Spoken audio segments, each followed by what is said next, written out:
What you are about to hear is going to be 75% serious talk. 20% will be two old guys going down a rabbit hole and telling stories about football and rodeo and being at least 5% funny. Please be aware that we may not be grammatically correct or even sound like we know what we are talking about, but we are trying our best to learn and cope with the cards that have been dealt to us. We believe that we can bring hope to those who suffer and help in any way that we can.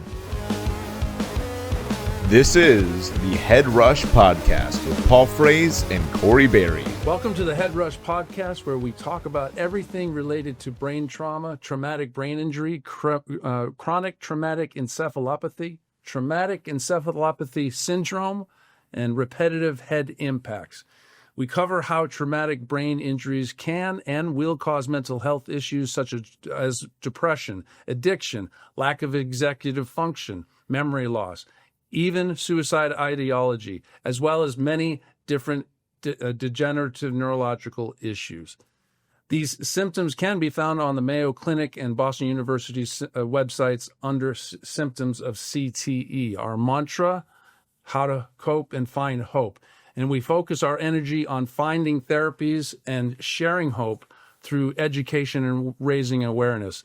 And our guest today is going to, he's had an unbelievable story of how some therapies have helped him and given him hope in his search for neurological health and brain wellness. And I'm going to let Corey Berry, our co-host, introduce our guest. Well, before we introduce him, two episodes ago, I asked you the hardest hit was Eric Dickerson. And then the last episode, I asked you the biggest concussion worst was a Steelers player, running back. So what's a good question to ask you today?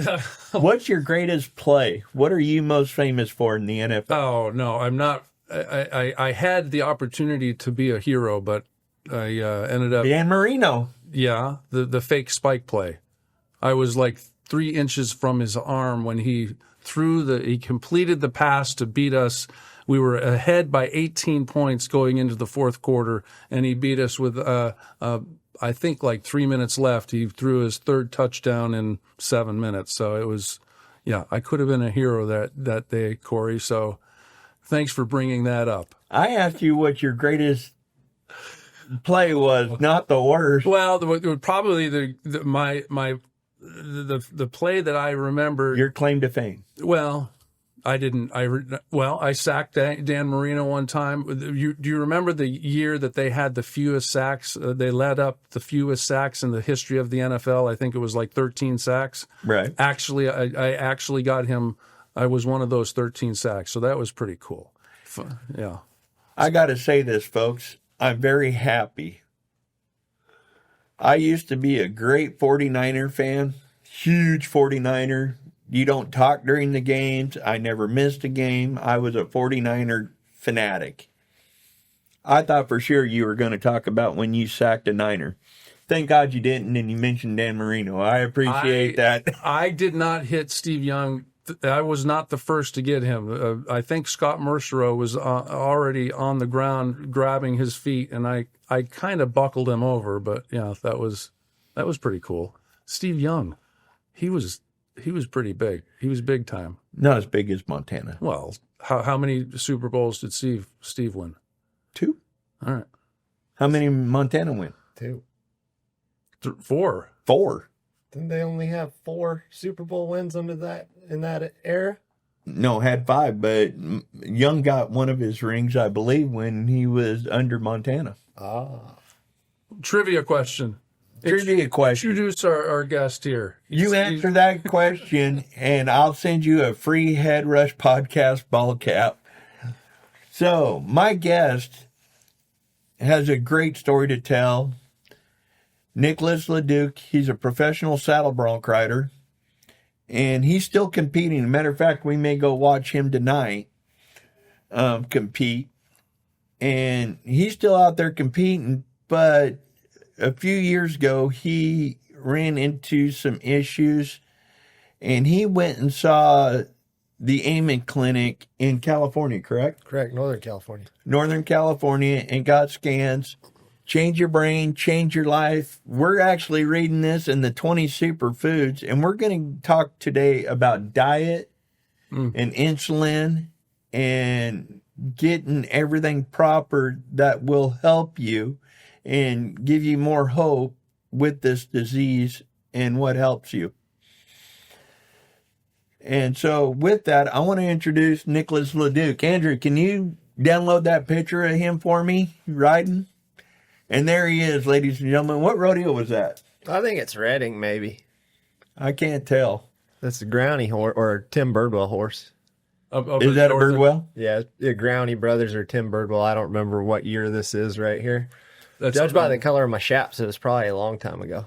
I looked up and it was 2003. You got ranked up to 29th in the world?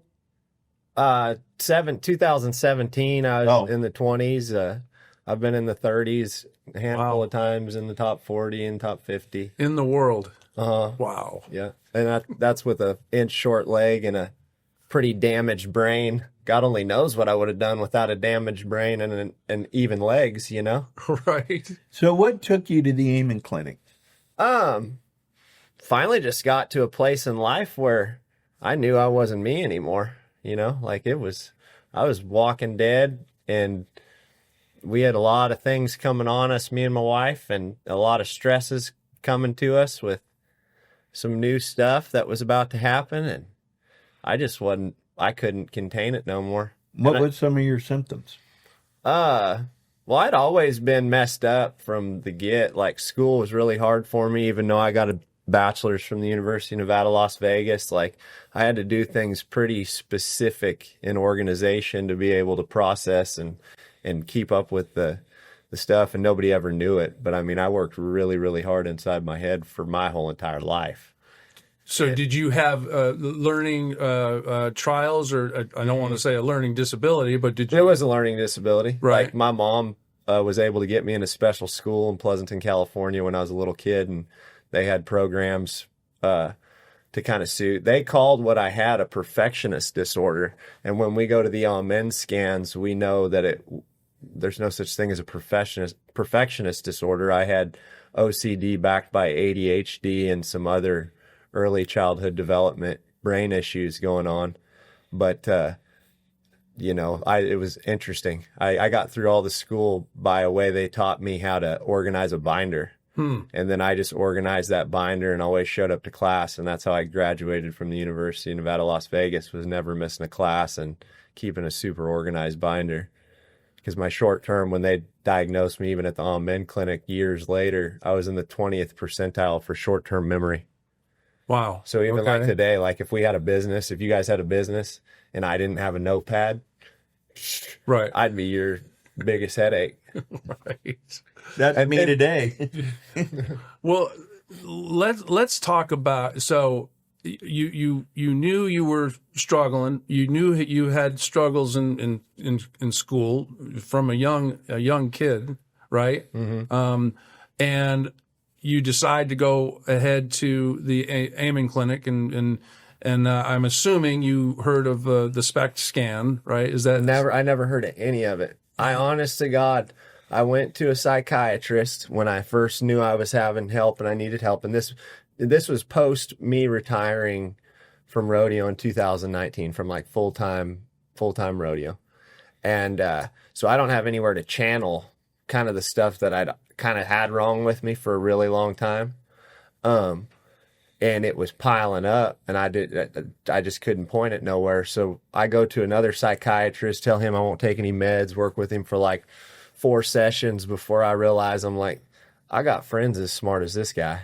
right? Like, a PhD in MIT was my training partner in Brazilian Jiu-Jitsu, and he was the one that a year before I'd even looked into it, told me I needed to look into this Wim Hof technique, breathing technique. The breathing, right? So I mean, a year before, I've already got PhDs in my friend group. I've got smart people, and I'm not scared of talking. I could sit down any one of them guys and be like, "Hey, let's have a intelligent conversation. You mind about me for about 20 minutes?" I thought that wouldn't pass me. So all by accident, my wife Google search as another option. And it was 40 minutes from the little ranchette that we were developing there in the Delta country in the Bay Area, California. And I just thought we were going to another option. So, and she kind of thought that too. I don't think neither of us really overthought it. Mm-hmm. So when we get in working with this clinic, all by just the mercy of God, Miley Cyrus is on the Joe Rogan podcast, and my wife hits me up one day when she was at work, and she's like, and this is once I'd already started working with him, and she's like, fast forward to the 28-minute mark on the Miley Cyrus Joe Rogan podcast, and I do, and she's on there, and she was the first person I'd ever seen openly talk about being a part of the same network that I was working with. Right. And I was like, oh crap, these people are gamers. They took this girl and got her away from veganism and got her omega-3s up and taught her why she has to eat meat and all that stuff. And I was like, heck, if you can do that with her. And then fast forward to her account, like this girl in 2020 is putting on a concert in Miami, right? Right. On the New Year's. And then the next year she has like, or 2 years later, she's got Dolly Parton and the Hilton girl who you have to, I'm sure there's some babysitting going on. She got back on top. So the moral of the story is her brains were firing. Right. Right. Let me ask you a Miracle of steak. question. Right. Okay. She wasn't allowed to eat that steak. Miracle of that organic free range chicken, I think. Exactly. Yeah. Or the fish or the salmon, the wild caught salmon, Yeah, right? wild caught, right? wild caught fish. Yeah. Let me ask you a question. You said you didn't want to take, you were seeing a psychiatrist. You didn't want to take drugs. I'm assuming SSRI drugs and different antidepressant or whatever, Adderall, whatever. What I led into outside of the show about my history with, I was going to ask you. that all was back to that. I'd seen enough people have issues with barbiturates. I'd seen people die. I'd seen all this different stuff. So for me, you know, it was a discernment inside of my spirit that was, I'm not going to take no meds. Right. Because I knew inside of me, I'd already been on meds early on in my life. And I just, in my intuition, I knew that there was a better way to do it. Right. And with that, it turns out there was. Yeah. And that was cool, you know. What I want to, okay, let's fast forward. You went to the Amen clinics and you learned about the SPECT scan. You didn't read the book first, did you? Or did you read the book first? When I'm in there, Hey, Andrew, put up already the working. spec scan so we can look at it, please. Oh, yeah. When I'm in there working with them, there was two options. They gave me two options of books I could get for free. And one was an ADHD book, like how to deal with ADHD. And then one was this book that dialed into more of the diagnostics. And I just, for some reason, I was like, man, I want to read that one. I can figure out this other thing later. Right. And I started, and like I'd insinuated, I got about a third of the way into that book. I want to hear that story. Go ahead. So I started reading two books, or one book, the Bible, I started reading it first, and from the start. And then I get into this situation with the Amen clinics, and I get this book. So I'm reading these two books at the same exact time, and I get about a third of the way into the Change Your Brain book before my new Jack Russell puppy come in there and ate everything I'd just read and left me with like the rest of the book. And I took that as a sign from God that I'd learned enough from Change Your Brain, Change Your Life. And I was left with chapter 20, which is the file of all the foods that they'd studied. And I'm like, you know, that's a forever thing on my bookcase, is having access to all them 52 foods. Right. And knowing which ones they are and not having to remember them when you have no memory like me. So anyway, I took it as a sign. So I stopped reading the book, and I still read the Bible and haven't finished reading the Bible yet because I read about 2 pages a time. But what has your faith always been with you? It's like, I'm a preacher's kid, so I grew up in church, but did you have a faith from a young child? yeah, my mom, you know, my father, he left when I was 2. So, she was raised in the Catholic Church and that thing. So I think the one thing I always had in my camp was, you know, a mom that knew how to pray, or maybe she didn't even know how to pray, but she prayed. Right. And from there was exposed to enough faith But when you're a little kid with Wolff Parkinson White syndrome and you have your first tachycardia at 8 months old and you grow up with this situation where, you know, they might have to rush you to the hospital so you don't die, you know, and you don't have a dad figure for a couple years inside of that. And then your wonderful stepfather comes in who, you know, we all know that blood's different than the deal, but man, great man, loving man, amazing human. But there's no genetic relatabilities. So there's stuff I'm going to do that he's not going to understand because it's not him, you know, and he might only understand the mom side, you know, when he's like, oh yeah, I seen his mother do that, you know? So my point with where I was at with my faith is, there's a lot of internal talk with me being kind of an ADHD, autistic kind of individual. You know, you kind of feel alienated in groups a lot of times, so you spend a lot of time in self-reflection. So when I look back at some of the situations I'd got in, God was the only thing that got me out of it. So I believe by the time I get to this point and I actually want to read what's in that book to try and help figure some stuff out I got going on in my life, like it started a new cycle of hell, but I already believe I already had an ability to understand when it was God that saved your ass or when it was, you know, just normal. You know, my hard work got me out kind of thing. All right. Let's go fast forward again from that. I want to know, and well, first of all, when you're talking about the ADHD and the spectrum, or I've heard you, we've talked a few times, you know. What is that scan exactly, Andrew? Can you put it back up and have Nick explain it to us, what you see in your brain? You'd have to get a doctor. The only thing I can tell you is left temporal lobe damage is correlated to violent tendencies. So the scariest one that I know of on that brain that's pretty easy to spot is left temporal lobe damage. But that the way those red marks and stuff intercorrelate, the team there can explain what each one of them meant. But inside of those pictures, there's 7 major places of brain damage. I can't tell you where they are. I can't tell you which ones they mean.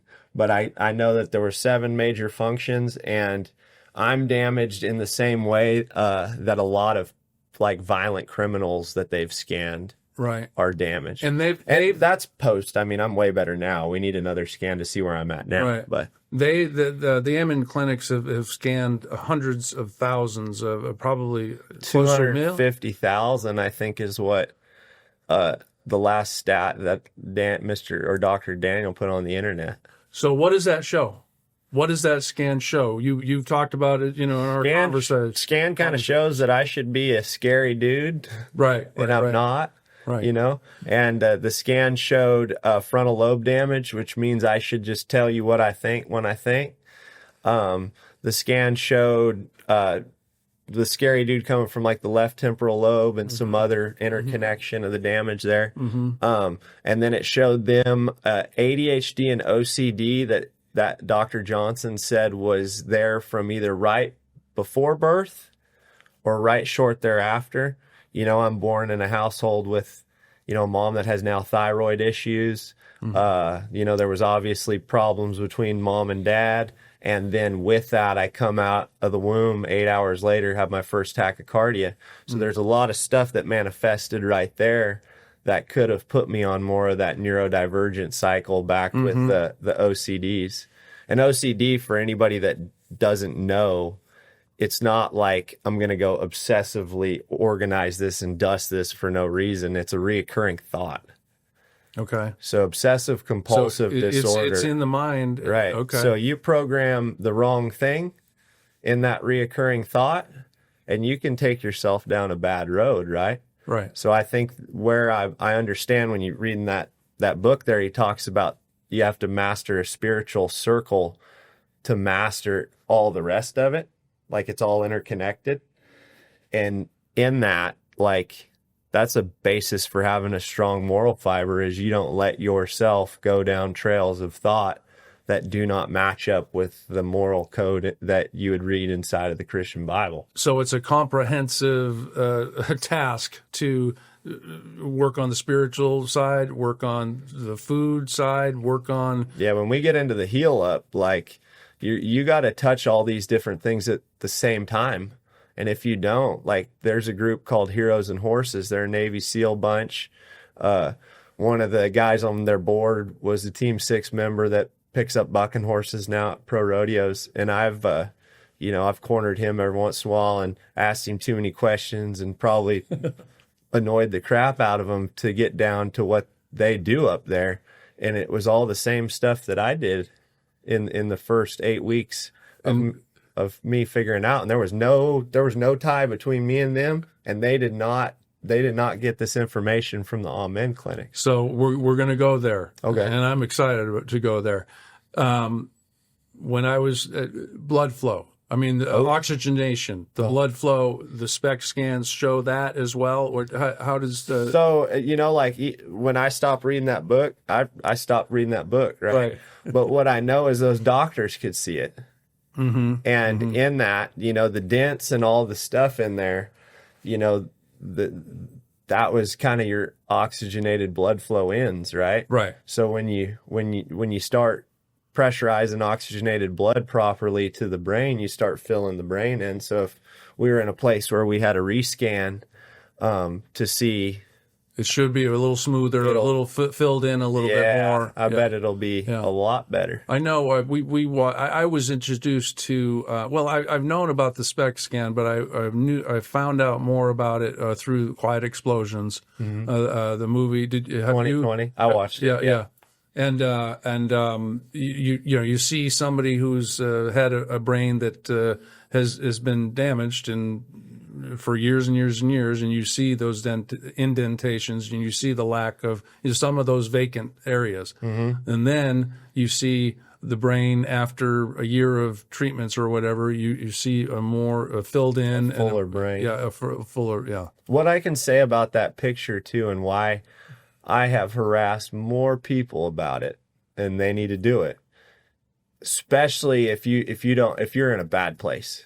If you are in a bad place and you don't feel like you're being heard, you need to go get a scan, because those doctors can tell you exactly why you're in a bad place. They can tell you from a blood flow perspective, from an activity perspective, why you're in a bad place. And then they can tell the rest of your team why you're in a bad place. So when you got people in your life that might be pushing a moral something on you and trying to make you out to be the problem, there's a little more of a godly reckoning here. Like if you're looking at a man or a woman with a badly damaged left temporal lobe, and you know that they've done a really good job to not murder anybody, right? Right. They've stayed out of prison. Right. Maybe tell them, you know what? Good job. You're doing good. You're doing good. Let's focus on the fact that we're doing better, and let's try not to press you in the wrong direction, and let's start healing. Right. Because until you feel understood, how do you really let that cortisol off enough to allow the insulin to start dissipating to heal? You're always in defense mode. Right. Always, no, I'm not like that. You're saying I am? No, I'm not like, yeah. Right. Oh, gosh. Okay, so you went from getting scanned. Now, when you got your scan, and you're talking about the doctors, giving you free feedback and saying, were they right, spot on, or were they 50% right about your mind and the Man, I was all in on what Dr. Johnson was saying, because everything he articulated was something I had gone through. Really? And this man, his testimony, he asked me if I had any problems, because I'd been doing their protocols for a while by the time I finally talked to him during COVID with the Zoom call with my wife, right? So I'd already been in the cycle for a little while. And he asked me straight up, he was like, are you having problems with anything? And I said, well, the only thing is I stink. I smell different. And he's like, oh, don't worry about that. That's ketosis. And then this guy's got to be in his 60s, right? And he's like, yeah, back when I was in med school, one of my roommate, or undergrad maybe, I don't know, my roommate, he used to smell like that all the time. So I thought about this, and I'm like, a psychiatric doctor that decided he was going to do something as rational as figure out what this SPECT imagery means to help in mental diagnostic could give a testimony about 30 years before with a roommate that already understood that food pyramid that they're pushing on you might not be the best idea. I like sugar, and I like chocolate chip cookies. You got to the point in that book where they talk about sugar, heroin, and cocaine? No. Sugar, heroin, and cocaine have the same addictive principle to it. I've heard, I heard a year ago that My wife's addicted to it. Yeah, the sugar. Yeah.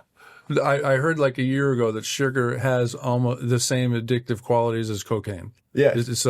Yeah.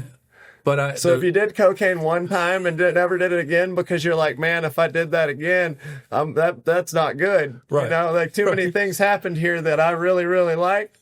Yeah, man, it's the same as sugar. Welcome to the Head Rush Podcast, brought to you by the Patrick Risha CTE Awareness Foundation. Karen Siegel, thank you so much. Paul? So go to stopcte.org, learn about their foundation, and they are sponsoring us for the next year. We are thrilled to have them team up with them and bring awareness to this disease.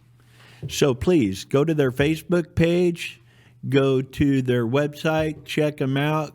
Karen is very, very, very willing to work with you. Contact her, and if you do know her, thank her for us, or just go on their Facebook page and say thank you for sponsoring the Head Rush Podcast. This episode of the Head Rush Podcast is brought to you by our personal doctor and team of doctors, Dr. Mizelle DeMayo, and she's with the Paradise Behavioral Health, and we are in the Brainwell program, which is also part of the Millennium Health Center. Dr. Mark Gordon, you've seen him on Joe Rogan and even on our show, the Head Rush Podcast. And hormones. And Mizelle is awesome. We love her. She's our doctor of psychiatry. She works the Mark Gordon program with the hormones, and she adds her twist of genetics, and it basically is melding two wonderful mediums together, and we're getting great help from Dr. Mizelle DeMayo. So please check out her website at paradisebehavioral.com. Look up the Brainwell program. Get involved. She's sponsoring us. They're sponsoring us for the next year, so we are excited to have them on board and shout the good news to everybody that is watching these broadcasts. So, is she helping you, Paul? Absolutely. She's helping me. So go check her out. ParadiseBehavioralHealth.com. After you got your scan and you talked to your doctors, and they were spot on about everything you told me, mm-hmm.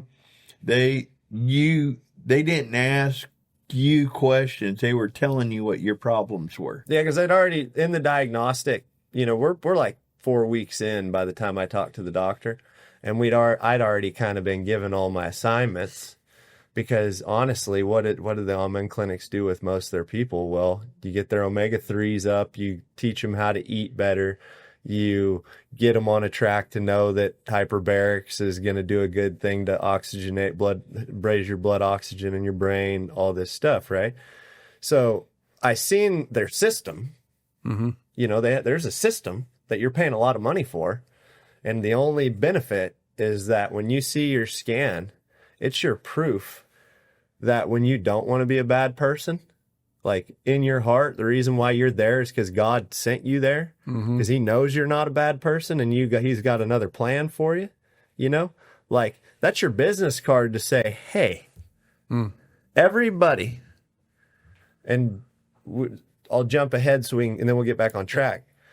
One of the deals that I'd done for 3 years in a row after that 2020, and I didn't do it this year just because I didn't feel like I needed to as much, but I'll go 2 months without taking in anything over, it has to be less than a gram of sugar. And when you look into that, and then you're intermittent fasting, I would intermittent fast as long as I could too in the process. Did that 3 years in a row.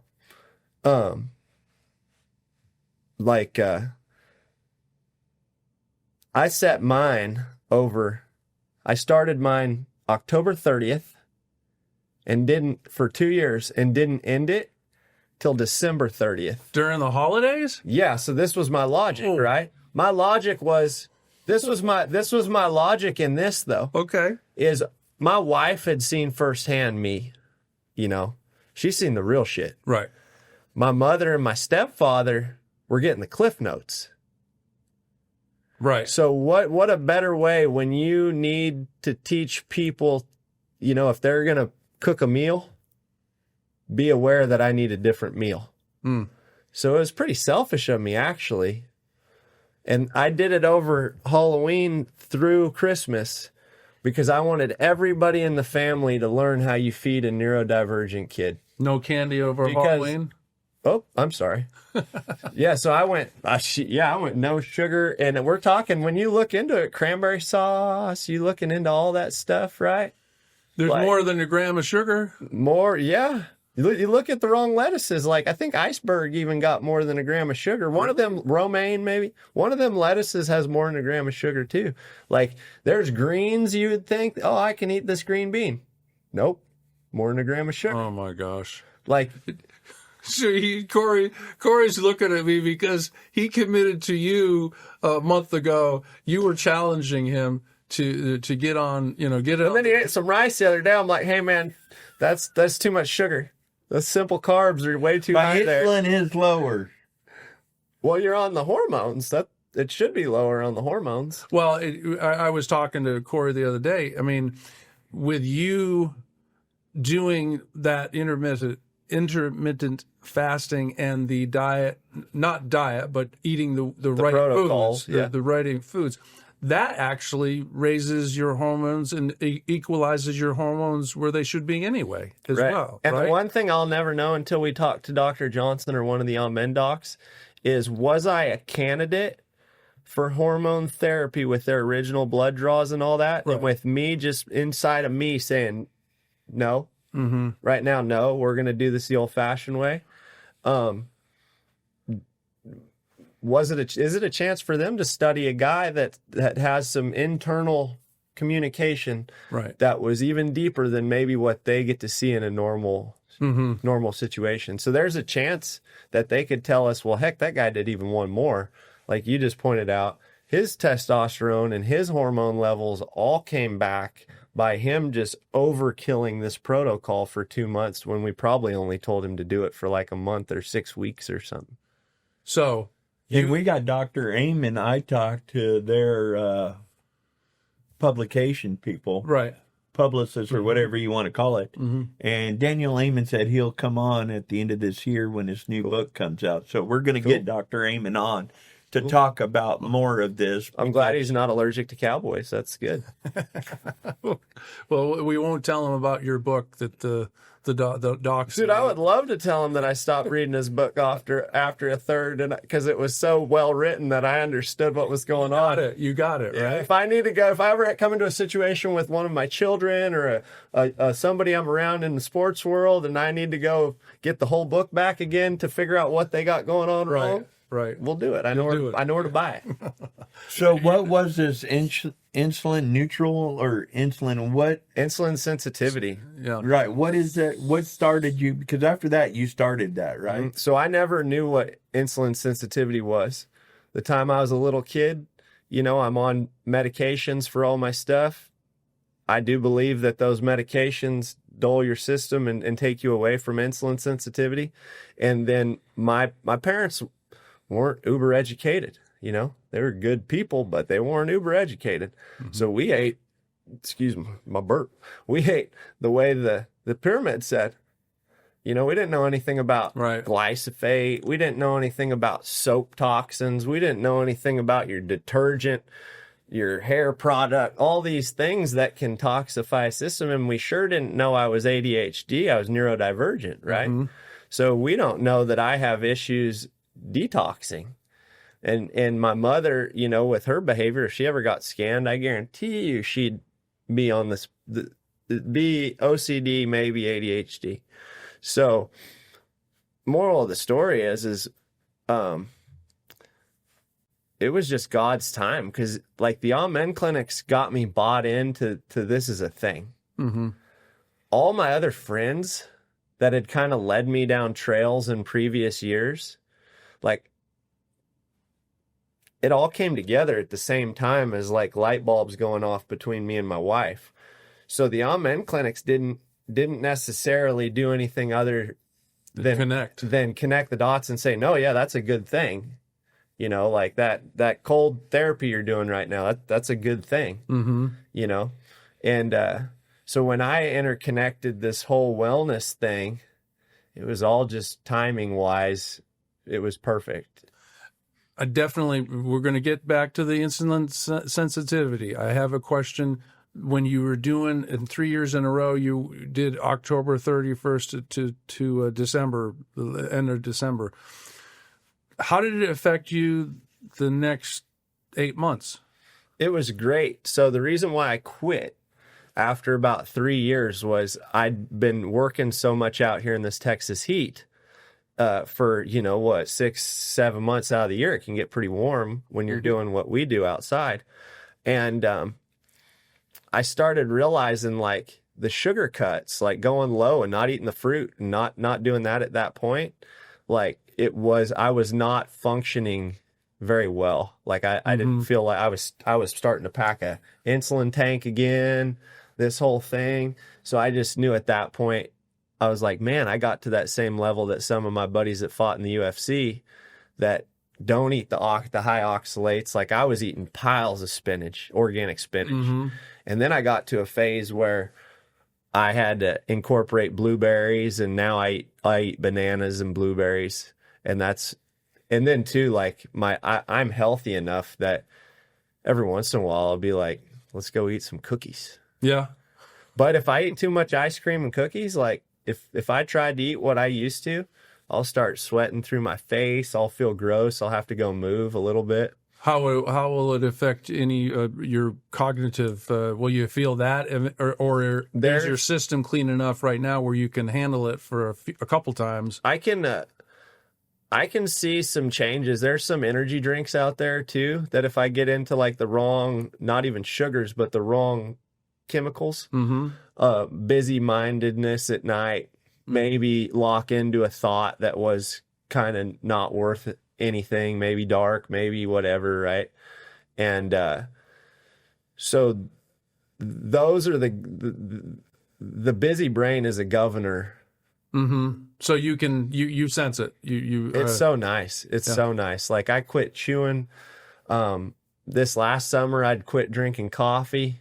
I don't have a craving for alcohol. Mm-hmm. And I mean, that was a big part of my life from the time I was like 16 to, 36. So and then you had a bout with alcohol. Oh yeah. Right? Yeah. I stopped 7 years ago. Yeah. And you won't even have a drink now. No. I don't. I drank by share. Well, what did you say the other day that we're privileged enough now that we don't have to be at the bar? Well, I told my CHP buddy that had a major TBI and went through the amens and the hormone deal, and he's doing really well now. I just told him when I was rationalizing, because we trained jiu-jitsu in his garage, I was like, man, to me it just seems like, some people go real like this their whole life, and they have their 8 to 5 and they stay in that zone and they can go drink a few beers with the boys at the whatever the thing is that weekend, and they can do that dang near till they die at 80 years old or whatever, 85. Mm-hmm. I was like, but guys like us that got to have all the fun up front, like just seems like to me you hit that place in life where you're hitting the line that he talks about in that book, and you know what's on the other side of that line, and it just isn't worth it anymore. And I think insulin sensitivity is a blessing from God that I would love to see the CTE people, start evaluating that line that Daniel Amen talks about, insulin sensitivity, and then being able to build that line back. Because I didn't totally just cut alcohol till this last spring. Like I've had a little coffee and a couple ranch water tequilas. I could handle them fine without any bad thoughts or nothing. So my insulin sensitivity allowed me to keep that stuff in my system for 4 years after the diagnostic. And I feel like I'm getting better. And the reason why I quit was due to some breakdowns in immune issues, like getting sick. And I was like, I know why I got sick. There ain't no point now that I don't need that stuff. Like for me, I'm like, I'm good. Unless one of my buddies that has something big to celebrate, like, Right. I don't need to crack back out. Right. And I might not even need to crack back out for that, but I might crack back out for something really, really big. Now, my question is we were just on a podcast with Bruce Parkman and Karen Siegel from the Parkman Foundation, Mac Parkman Foundation, and the Patrick Risha Foundation. And they did a study. Mac Parkman pushed it through Boston, and they did a study on younger people, 30 and 30 and under. And that played a lot of concussive sports, football, boxing, wrestling, Hockey. soccer. and they found that Bruce's son did not get diagnosed with CTE. And he went back to Boston University and said, was there any brain damage? Well, I don't know. I just checked for CTE. How can they Because check she's trying to be the biased. child die? Yeah, The child passed away. Committed suicide. Okay. And he said, well, I want to know about brain damage. So he had frontal lobe damage from too many contacts. And so he pushed Boston to do a bigger study. And then when they got the study back, he said he did deeper and deeper into the study and said, no, this is the reason here. And he's pushing it out. And it's all about repeated head impacts. And talking to him and others, you know, I'm TES diagnosed from repeated head impacts. And it takes a lot to get that. You have to prove repeated head. You have to prove all of this in order to get it. Can I ask you a question about this case study? How much marijuana did this individual take in, and how much alcohol? He actually, the father found out later he was self-medicating with marijuana. So when you look in Ahmen's files, you can see the damage to the frontal lobe, the perception, and all that stuff. You can see brains. So like when they're talking about that right there, I mean, they got to go down a trail. There's a lot of possibilities. Yeah, there was 162 participants deceased, 30 and under, all those sports, and every one of them had 100% had mental health issues along with frontal lobe, brain. Yeah, so they can't see the world. Right. If your frontal lobe doesn't work, Yeah. you can't Right. you can't evaluate what's going in, and you can't evaluate what's going out. And I got frontal lobe atrophy. And so with this being said, you know, me and you have talked about RHIs. Repeated head impacts. Yeah. And you've had a bunch. You know, I wrestled in high school, football, you know, wrestled before junior high, you know, boxed, karate. I had a bunch of head impacts. For my confirmation here, I fully support wrestling and jiu-jitsu 100%. Right. Because it's not boxing, it's not karate, it's not getting kicked in the head. It is a good form of development. So, and getting choked around the neck, that's a pressurized blood push right there too. So Is that good? hey, Helio Gracie's 95, died at 95 years old, and he was born with like some physical issues. Right. And this was one of the fathers of Brazilian Jiu-Jitsu. Oh. 95. The master that I've trained under, He's in his 70s, and this guy is more ripped than you have ever seen, and he's running a healthy lifestyle. So, okay, back to what you're saying. We're gonna get to that because I just wanted to make sure. Well, what you have done, through eating the right nutrients to feed your body, has absolutely healed you of a number of maladies, right? I think so. So I know for a fact that I'm still willing to engage people different than a normal human being. Yeah. That's probably frontal lobe damage still.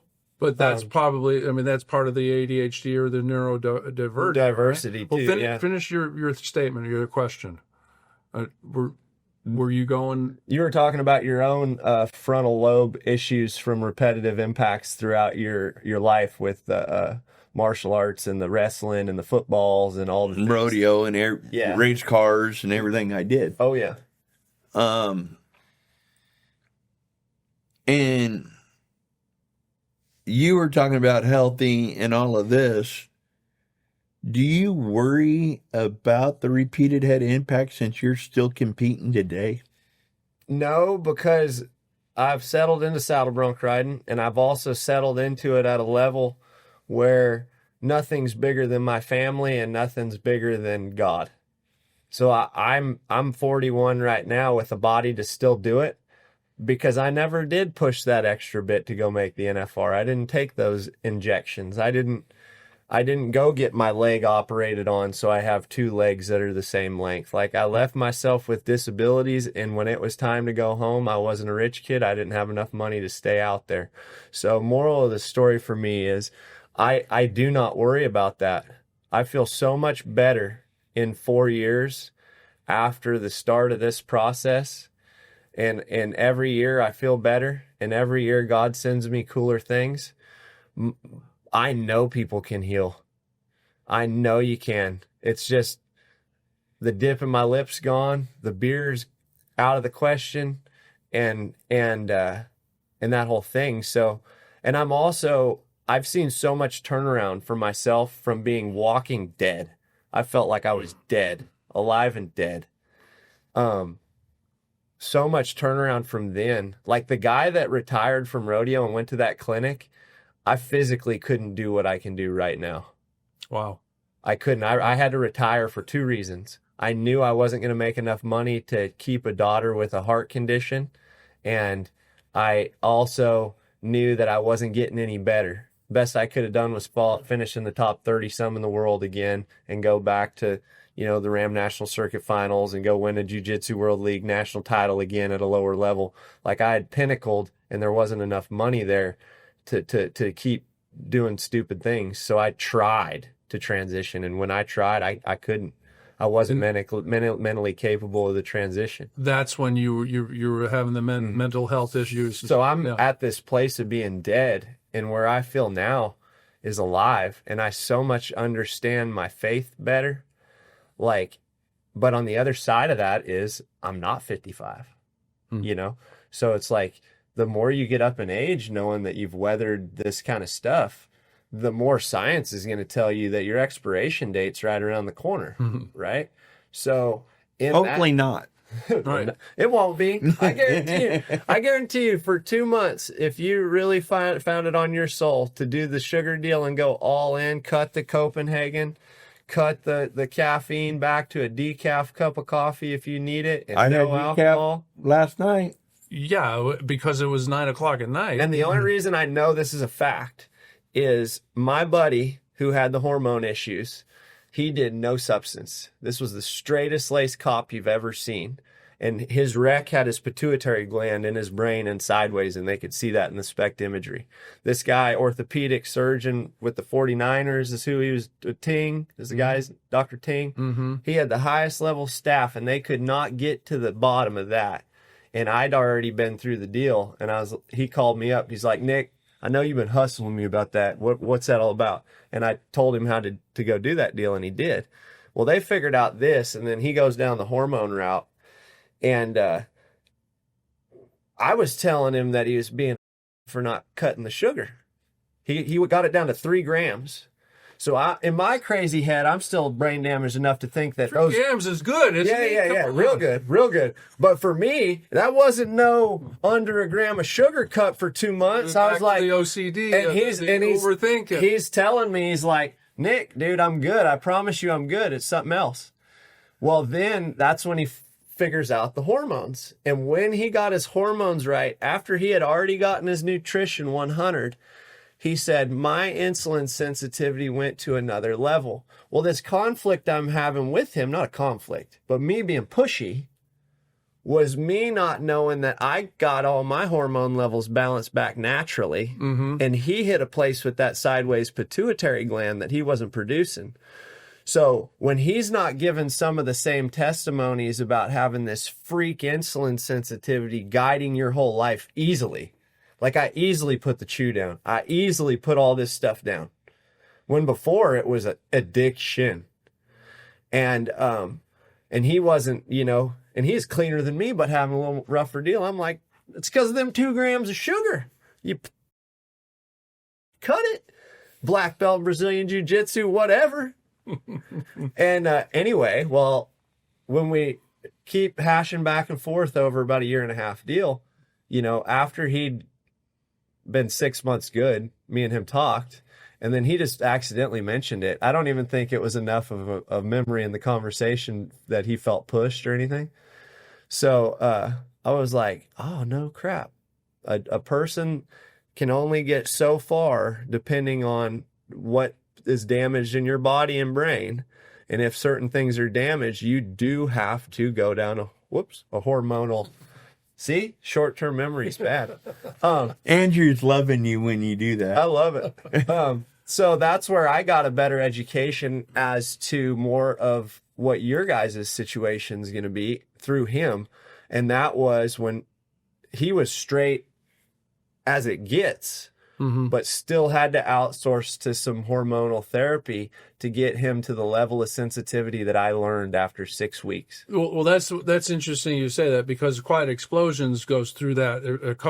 A few of the patients or clients on Quiet Explosions were started at the Amen Clinic, and he took them as far as he could go, and then he sent them. Amen sent them to Mark Gordon for the hormone therapy. Ladies and gentlemen, this episode is brought to you by Millennium Health Centers, Dr. Mark Gordon at tbihealthnow.org. He signed on with us. You've seen him in our episode 2 with Dr. Mizell DeMeo and Dr. Gordon. Dr. Gordon's been featured on a movie, Quiet Explosions, a documentary about TBI. Featured Andrew Marr, a Green Beret blast explosive specialist, and they talk about TBI, PTSD, traumatic brain injury, and I've watched that movie about 4 times, and I know Dr. Gordon has also been on Joe Rogan 6 times, so he has something good and powerful to say about TBI, traumatic brain injury. So go to tbihelpnow.org. Correct. And make sure you get in touch with their team. Dr. Gordon also works with the military. Do you want to? Yeah, he works with the United States military. He's done the Pentagon. He's working real close with them. If you're a veteran and you need help, go to tbihelpnow.org. Dr. Mark Gordon quit his private practice just to work with the military. Work with veterans suffering with PTSD. Right, PTSD, TBIs, and repeated blast impacts. Exactly. And if you are a veteran, there's nothing closer to my heart than the people that serve our country and protect our way of right and our way to be able to do this podcast for you. So go to tbihelpnow.org and get the help you need. Mark Gordon, we work with him on the Brainwell program through Mizell DeMeo. If you go to tbihelpnow.org, there's a list. There may be a provider in your area in Canada. He's all over. So go to tbihelpnow.org and check it out. we've been dancing around what you did. I want to know, the 40 days or the 42 days, or I mean, Yeah, so for me, I went 8 weeks because they told me, like, I don't even remember what they told me, but me at that point, I'm like, I'm gonna do more. Like, I'm gonna do more than what they say. right. So I go on a sugar cut, eat nothing but like organic turkey, free range chicken, no antibiotics, no nothing. Extra virgin olive oil, organic at the highest quality, not cut up, the kind that leaves you with that tingle in the back of your tongue, you know. The only thing I kind of biffed a little bit was I would cut up that oil with like avocado oil, which is a higher omega-6, and just to get the fats. But there was a Dr. Berg, this chiropractor guy is probably the best nutritionist I've ever seen on earth. And I was already reading his tutorials and stuff, and he talked about adding more fat. So I did that, and it made me eating these bucket loads of spinach. So an athlete knows spinach would be bad. Like, that's a high oxalate food. It leaves, issue in your guts and this whole thing. But it was, Dr. Johnson told me it was a good option because of the potassium levels. So a couple principles I'll lead into, like, they got in my head, whether this is true or not, this is what I believe. So I'll just talk from a belief standpoint now, and you're not going to change my belief even if I'm wrong, Right. or they were wrong. Because you've had Because I feel results, so too, good. So, yeah. So the first thing was they reminded me, because I did go to college at one point, that a cell. So Okay. I was really good for this last 4 years. Right. I understood what they were doing. Right. I was educated sociology. Right. It's great. Yeah. So anyway, potassium and sodium. Oh, one's a negative, one's a positive. Oh, we're energy. If your negative and your positive isn't working properly, your battery's not going to work. And then I remembered not a few years before, my negative and my positive on my tractor battery got screwed up, and I fired it, and that thing went off like a car bomb. Scared the poop out of me. Mm-hmm. So positive and negative is really important, right? So what he got in my head with was sodium gets pretty free in and out of the cell, and sugar conducts it, right? Sugar can speed it up. Look at old school Gatorades. Right. Look at Coca-Cola. If you're hot as all get out, you'll get that spike back real quick. Well, another doctor brought to my attention that maybe, just maybe, a sugar conducts the sodium to the cell. Well, what Dr. Johnson let me know was that the sugar blocks potassium to the cell. So whether sugar is blocking potassium and allowing sodium to have a free run at the cell, or whether, it's the insulin doing this thing and blocking it, I was just under the understanding that in my situation, I could not heal cellularly until I got potassium flowing back through my cells. Didn't explain a bigger interconnection to the magnesiums and all these other things that you have to be right in. Just got in my head and said, if sugar's in there, the potassium's not getting there. So I'm like, okay, that's easy to understand. So then he gives me organic spinach as a weapon, and he gives me avocado as a weapon. And I eat more of that crap than I probably was supposed to. And I didn't even know that a high oxalate was a thing. So I'm thinking it's just super healthy. And when I'm over here peeing, I'm just like, whatever, this is super healthy. I'm intermittent fasting. I'm going to eat all this like a ravenous beast, And in the end of just simplifying all that, going with the cold therapies. So just like 2-3 minutes in the shower. And then the Wim Hof breathing from kind of a competitive standpoint. Like, I had myself on a clock. I wanted to see how long I could hold my breath on this technique, right? Because he's telling everybody that you want to get to 2 minutes and then be done. And I'm like, well, I know that guy holds his breath longer than 2 minutes. So there's kind of still like a messed up competitor in me that's like competing with How myself. far did you get? How many minutes? 3. 3, yeah. So like them big wave surfers, those guys will get to like 4 minutes. Right. So I'm like I'm in my head, I know I'm still inferior as all get out, because I'm like, there ain't no way you're trapping me at the bottom of the ocean under that. What's he call that? A wussy? Oh, Yeah, I'm still a pussy. Yeah. Pussolamus. If you look up the word pussolamus in the dictionary, you'll figure out that it means like an inferior Oh, really? or fear-based. So anyway, Right. there's a way around that meaning another thing. Right.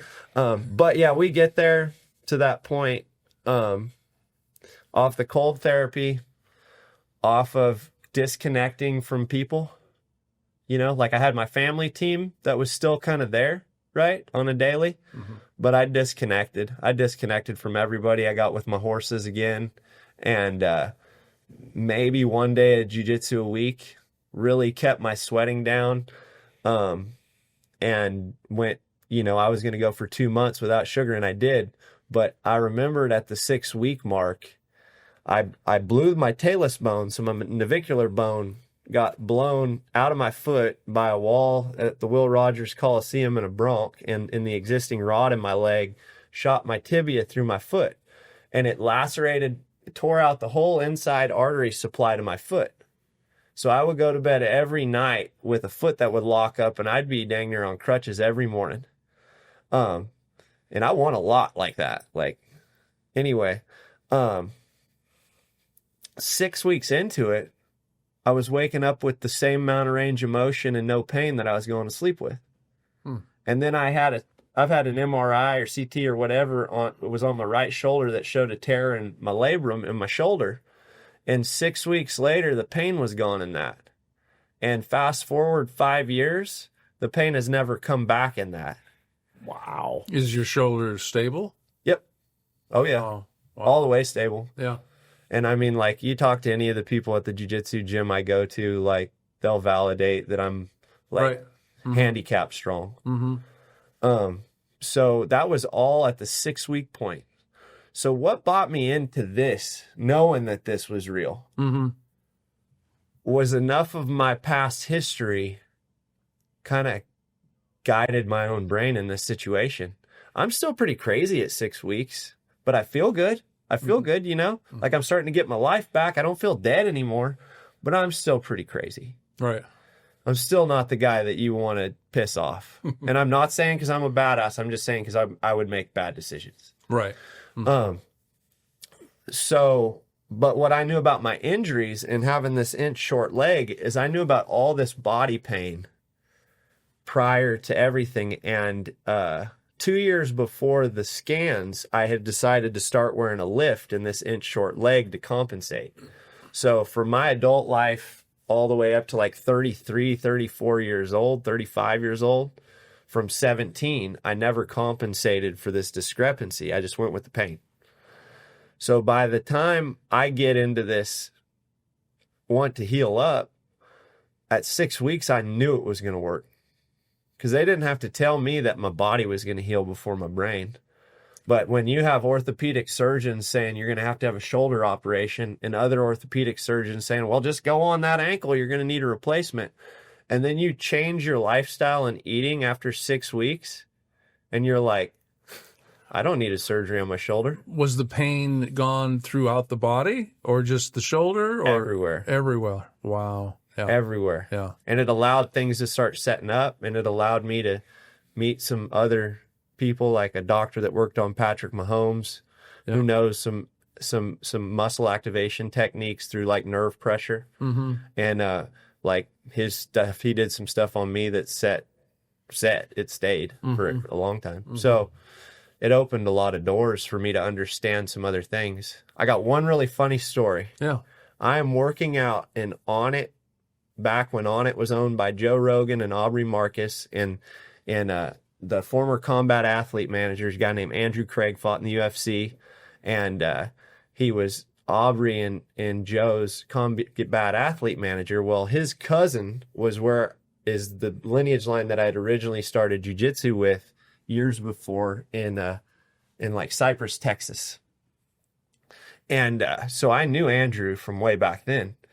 So we're showing up to the Austin Rodeo, and I knew they had that high-profile deal, and my UFC fighting buddy had just lost his contract via an email, and his name's Brendan O'Reilly, and I I told him he should fly out, that if he flew out, I'd pay all the bills if he just wanted to come out. And I took him to Rodeo Houston, and we started at Houston, then I took him to Austin and the whole deal.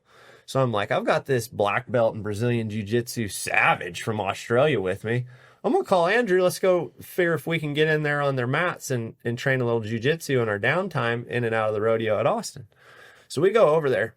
And after this class, I'm standing around with these freak athlete specimens. And before ever knowing this stuff, I've got an insulin tank on me, but obviously one of the better bronc riders in the world, you know, but, you know, I got the tank. And these boys is standing around fit, ripped out of their minds. I mean, healthy dudes. And they went to talking about cryo. And after I'd heard this, my funny ass lifts up my sweaty shirt. And I said, "You think cryo would handle this?" And I didn't know nothing about it. And they all kind of laughed. They're like, "Oh, that's nutrition, Nick." And I'm like, okay, whatever. I'm like, let's go eat some donuts and drink some beer and work out like freaks and go hard, you know, because we were told you go hard, you work out hard, you eat whatever you want, you know. And I just laughed. And, well, it was like 3 years later that I learned what they meant. Right.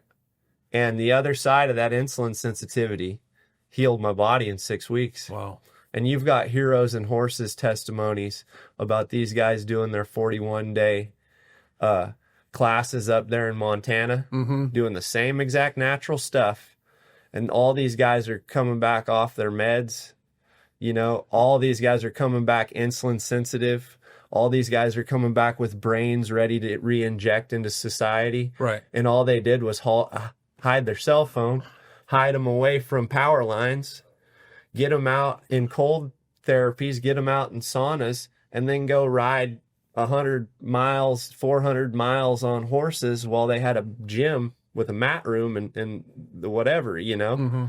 And the guy that's telling me these tales is one of the board members, and he was saying when they first started it, they just knew they feel better when they went up there. They didn't know nothing.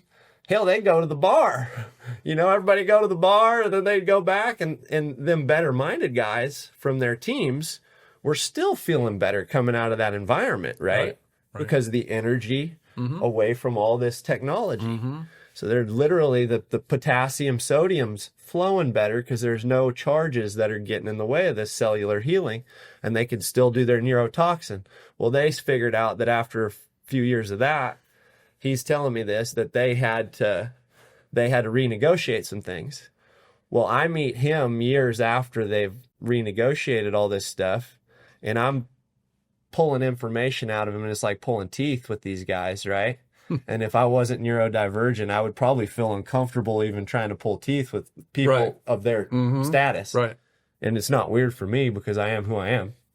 So by the time and he did a Dale Brisby podcast to like spill all the beans because I think he was tired of talking to me. So he's like, I'm just going to let this whole crew of people know what's going on through this podcast. It was great. I left him alone after that. But moral of the story is, they figured it out by accident. I figured it out by accident. It was no one doctor that just put the protocol together. Right. The best thing I ever could have done is that, because it gave me empathy for myself. It gave me an understanding of where I can draw a line with people. And when you can offload some stuff onto others, even if your mom doesn't like it, right? And even if you're being kind of at that point in your life to even be 36 years old and say, "Mom, what'd you do?" You know? Who cares when you're at that place of mental health? If there's a way to literally by science defer, I'm going to defer to this person. That was their business. Them and God had to figure out why something happened right there at birth, there and after, right? And then there's a trail, you know, my lovely mom, thyroid issues. Her thyroid don't even work. So we know that ain't no different than diabetes, really. That ain't no different than dementia. That is an imbalance that comes from not being blessed to be around smart enough science to know what you have to the methylated vitamins you have to take, the food you have to eat for that brain set, for that DNA set. And that's what you guys are going through with your DNA and your hormones. Right. So it's like, man, the only thing past that book and getting a scan, getting with one of them people like Gary Brecka, like that guy's fixed more people than all these doctors. Right. And he didn't even, I mean, we were doing the sugar thing before he was. Right. I'm just going to put it that simple. And one of the 10X Ag and Ranch guy was in my first wedding. Mm-hmm. So one of Brecka's proteges was in my first wedding, and I remember telling him after I got done with this, he asked me if I knew Gary Brecka. I don't know who Gary Brecka is. After I told him the formula. And then sugar becomes more of a focus. And God bless those people, because they took the understanding of the science of that in 4 years faster than I ever could have if I held on to it myself. So God bless the fact that maybe, just maybe, some dumb cowboy slipped some information to another cowboy who's a future billionaire, and then it crept on in. I don't care. If I had a role, cool. If I didn't, cool. But all I know is they upgraded their approach to teaching people how to get insulin sensitive after that. So that this book will help us understand. Not really. No? Unless what about there's a place in the, there. the chapter 20 or whatever? Chapter food? 20. So the 52 superfoods. Yeah. If you're not trying to do a reset and you just want to live your healthiest life, I don't have a problem with any of the foods in there. My blood sugar has been going up the last 10 years and up and up and up, like pre-diabetic, up and up and up. You need I need a reset. Yeah. So where do I find out that information? From this book? Dude, I have people tell me what I did was completely crazy. Like the amount of spinach that I ate, the amount of high oxalates that I ate, right?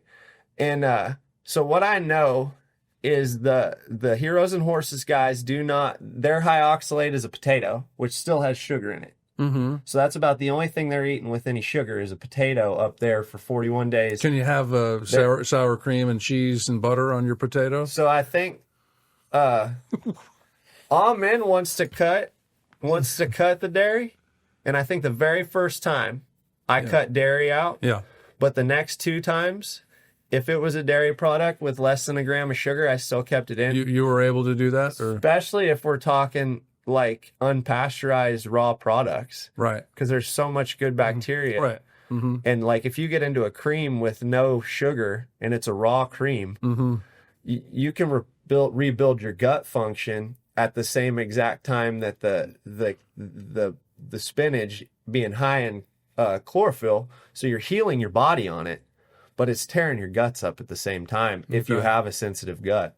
So I would think an intermix of like raw dairy, but not the raw dairy with the sugar, like your cream side of it, your cheese side of it, like you could rebuild your gut biome pretty easily. But the thing is it's illegal. Right? The raw, unpasteurized, the raw dairy. Exactly. Yeah. So, Yeah. Understood. All right. You've got to go riding. We have to talk again because he challenged me. He told me about your challenge to him and talking about this 6 weeks and reset and all that stuff. So, Corey, you and I got a lot to talk about. Yes, we do. And unless you have a food allergy, you can go down that 52 food list and know you want to bump your protein, the healthy protein intake up during the intermittent fasting, because that's what supplies the long-term fuel and converts it if you do need sugar for your muscles, right? So you want to go a little higher in your healthy proteins that are listed in that book. But other than that, anything else in there that goes below 1 gram of sugar, less than 1 gram of sugar, is fair game to just eat as much as you want. If you give yourself a 7-hour window of eating, I gored it out. Like there was no limit. I ate till I was full. Yeah. I ate till I felt good. And then honestly, like 4 or 5 weeks in, 3 weeks in even, I'm intermittent fasting past the window of time that I even needed to without even thinking, just going on the ranch and working. Right. because you're so well fueled at that point that your body's not even looking for food. Mm-hmm. So it becomes pretty easy. And that's why I did it for too many years. Like I did that process for too many years. And then I realized there's another side to that where you got to take the sugar from the healthy fruits, you know, the blueberries, organic blueberries, get some watermelon back in you during certain points of the year with I like Baja Gold salts as far as getting all of that Okay. back in you. And I spent 3 years without really eating any fruit. So it took dang near 3 years before my body was like, you better can start. introduce it back. Yeah, you needed to. I needed to. Yeah, awesome. Wow. So we end every episode. First of all, if you want hope with RHIs, TES, suspected CTE, dude, here's hope right here. He changed his life. He changed his diet. He changed everything. And he's still out there competing today, actually going to compete tonight. It's against 20-somethings, right? Yeah. Yeah, that's pretty incredible. Yeah. Well, you look really young anyway, so. I appreciate it. Well, at least I got brains. People wouldn't even believe me if I didn't have a brain scan to prove that I was. Yeah. And they said one of the worst. Hey, real quick, since we're joking about brain scans, Andrew, can you put up my brain scan here real quick? This is a PET scan I had, and it's a video, and it shows the different degrees, and this is actual blood flow and color, so I got a blood flow color scan too there, Nick. So now put up the other scan, and then we'll have a doctors come in and describe them and see which one's more palatable for somebody to understand. Oh, we got a cowboy competition right now, so. So we end every episode on what would you say for hope? To give hope to someone that's suffering like me, like Paul, and for others out there that are affected by RHIs and imbalances and genetic issues like what you had. My hope comes from godly discernment. So if it doesn't make sense, it doesn't make sense. And the one thing that made sense about my hope is I had hope in Christ, and that hope in Christ in the Bible in turn translated to me getting to learn about the science of hope.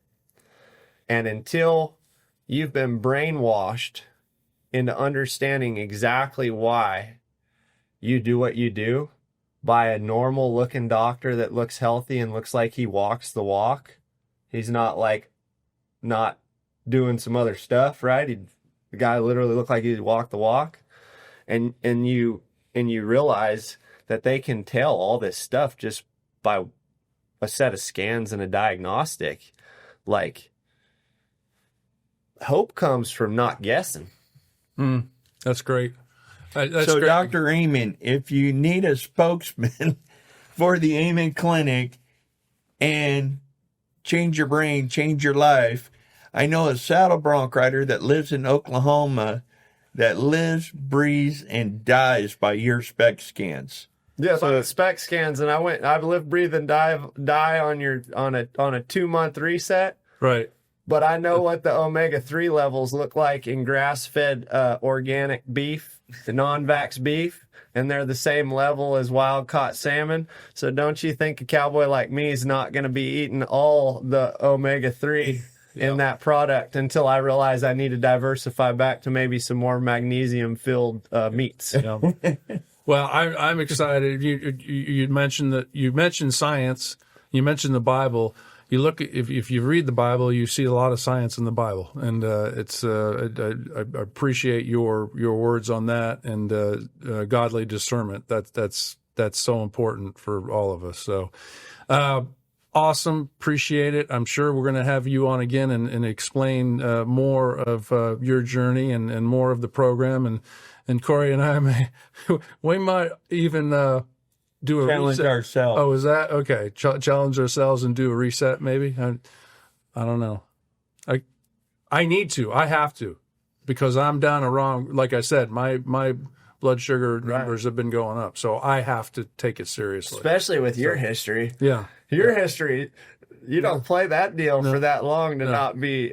You're doing good right now. Well, we'll definitely. I'll be reading chapter 20 in the 52 superfoods or whatever they are, and I'll figure it out. I'll go to Whole Foods. Do you shop at Whole Foods, or you grow some of your own food, or what? If you can grow it, grow it. Whole Foods is game. Sprouts is game. Honestly, most grocery stores they have a section. Just know if it's a fruit, which doesn't play ball in this game, and avocado is the only fruit that he says in that book that you can eat, organic or inorganic. Right. Avocado's a fruit. Yeah. Yeah. So the moral of the Learn something new every day. Like it's a tomato. It's the only fruit with under a gram of sugar too. Oh, really? Okay. There you go, honey. You love your avocados. So- You got under a gram of sugar, and it's a fruit. There you go. So moral of the story is I don't even remember where I was going there. And we'll end it on that. Okay. No, we don't. Now you're acting like me. You act well. I was talking to Corey, 6 months ago about what you guys do, and every time you go forward and backward, every time that Especially horse at the event he was in. Yeah, I only did his event for like 3 years. Yeah, so it was a little different. My leg's an inch short because of his event. Oh gosh, Horse crashed it. Appreciate it, Nick. Great meeting you. Thanks for having me. Yeah, absolutely. All right, and we'll end it on this, folks. Have a good time. We'll see you back in studio in 2 weeks. Yep. And stay alert, stay alive, and have a great evening, folks. Thank you. This podcast is for general information only and does not constitute the practice of medicine. The use of this information and the materials linked to this podcast is at the user's own risk. The content of this podcast is not intended to be a substitute for professional medical advice, diagnosis, or treatment. Users should not disregard and delay in obtaining medical advice from any medical condition they have, and they should seek the assistance of their healthcare professionals for any such conditions.